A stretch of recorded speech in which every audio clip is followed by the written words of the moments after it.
separate you two. Yeah. All right. That's awesome. Sorry, making fun of my pin. Okay. Validation process, Midwest counties or any pin counties. It could apply to Indiana actually too, so 2 markets. Historically, I don't trip over everybody's stuff here.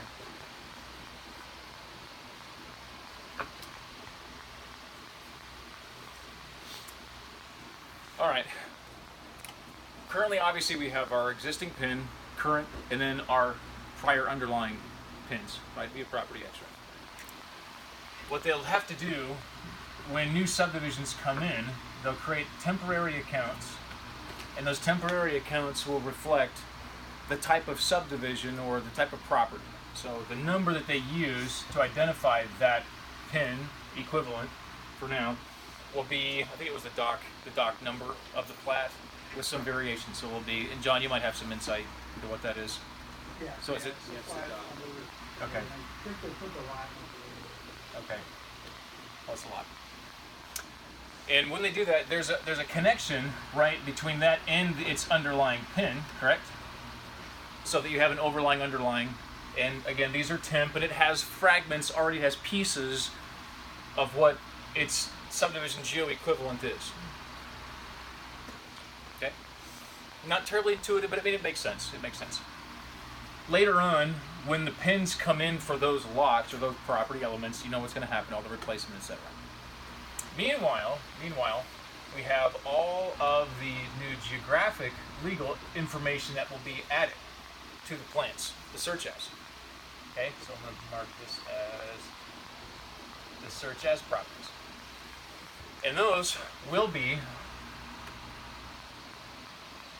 Rossler subdivision, scope lot 1, lot 2, for example.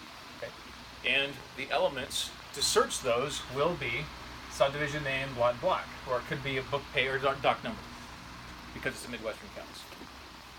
So far, so good. Okay. So with modernization, this stuff's all coming.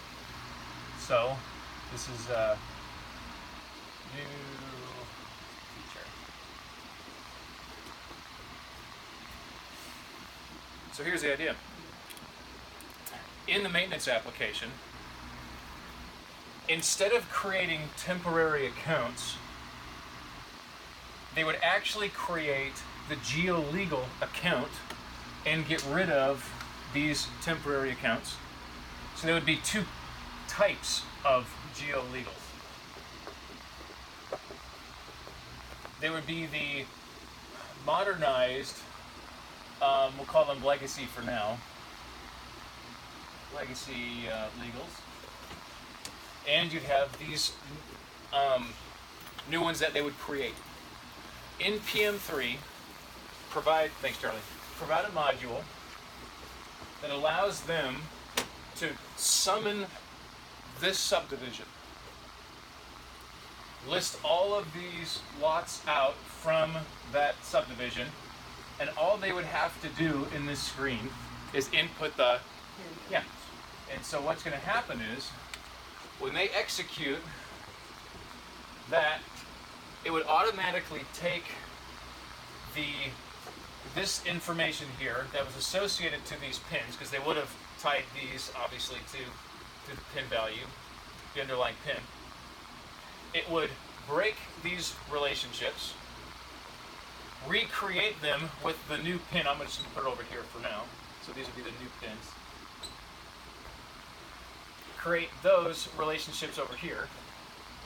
So we've taken care of all of that. It will then move the documents over to the new pins that were created. Yep, so it's shifting that over. It would then take these and create the search as legal out of the geo. So they can still have this information in the application ready for them to use. So it's a... But we're not moving, we're only moving the documents that have been posted since the creation of that. Yes, in the temporary scenario from before, yes. So really, so just to reiterate, it's going to be the creation of the pins is the first step. Mm-hmm. It will be the reposting of the documents per element to its equivalent pin. Mm-hmm. it will be the creation of the property XREF from the new pins to the underlying. That was already associated here.